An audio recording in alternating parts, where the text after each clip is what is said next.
Now here are the scary numbers. People in the supplement group, those that were taking melatonin, had about a 90% higher chance of being newly diagnosed with. We've been told for many years that this common sleep supplement is totally safe. And I believed it too. But new research suggests it could carry risks we never saw coming, and millions of people have no idea. We're talking about melatonin, and today we're taking a look at a shocking new study released by the American Heart Association. This study has some serious implications for one of the most commonly used sleep supplements. We'll talk through what the study found, why it matters, and what we don't know yet, and what you should consider doing moving forward if you're using melatonin. The study looked at more than 130,000 adults, average age about 55. 61% were women and 39% were men who had chronic insomnia.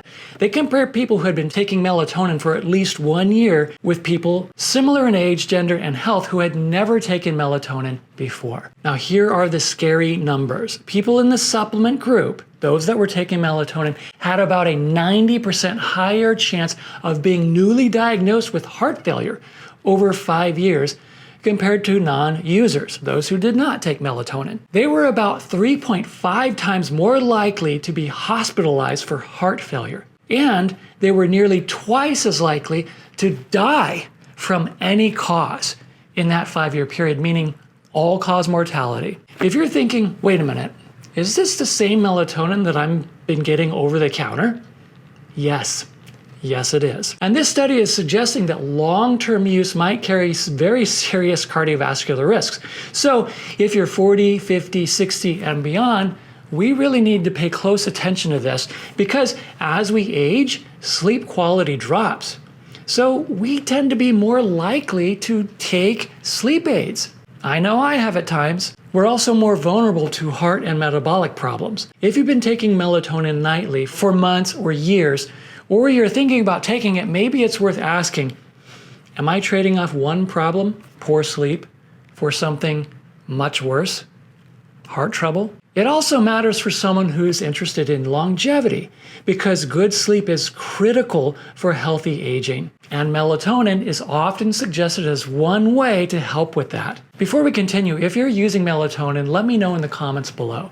How much are you taking? How long have you been taking it? Has it helped? And have you ever talked to your doctor about it? I've been using the Hume Health Body Pod for the last few months, and man, I love this thing. I use it mainly to measure my weight, muscle mass, body fat percentage, and visceral fat. And the cool thing is it's 98% accurate compared to DEXA, and I don't have to schedule an appointment. I can measure my body fat percentage anytime I want, and I love that. It's so cool. Now, it can do a whole lot more than that. It can measure more than 40 different biometrics, but those are the 4 that me personally, that I like to focus on. And I've noticed recently that this has become a very good tool for holding me accountable to following through on my exercise and watching my nutrition plan a little bit more closely, because you see that number, and that number does not lie. I found it to be very helpful and sometimes a little frustrating. Sometimes it's a little brutal to see the number and you haven't moved the needle much. If you want to try a Hume Health Body Pod, I have a link for you down below. You can save 15%, and that discount will stack on any sale that they might be having. So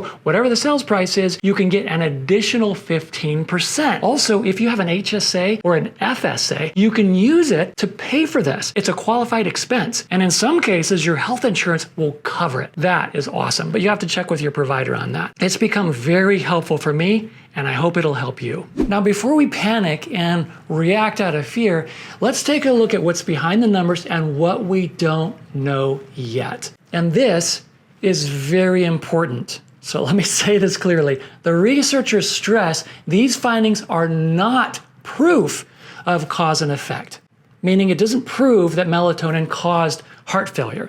It shows an association, but not causation. This means people taking melatonin long-term had higher risks, but it doesn't prove that melatonin caused the heart failure or the death. Like most scientific research, there are some limitations. Over-the-counter use of melatonin may not have been captured fully in the study. For example, in the US, melatonin is available over the counter, but here they looked at prescription or recorded medication entries. They also lack detailed data on insomnia severity, other sleep disorders, psychiatric conditions, or other sleep aid usage, which could have influenced the results. And the American Heart Association also announced early findings based on an abstract presented in a scientific meeting.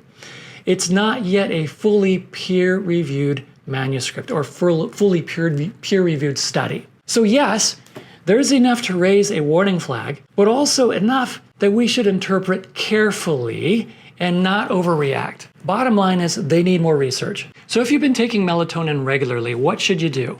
Maybe consider going off it for a while and see what happens. Talk with your doctor, especially if you have any heart disease risk factors, or if you've been using melatonin for a long time, long term, and you haven't talked to your doctor about it yet. And suggest that they review this information because they may not have seen it yet.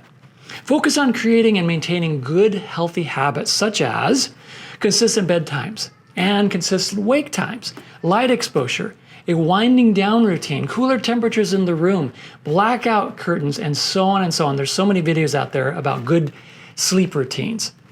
These things might seem really small, but they matter a lot and may reduce the need to take supplements to help you sleep completely. I'm right there with you.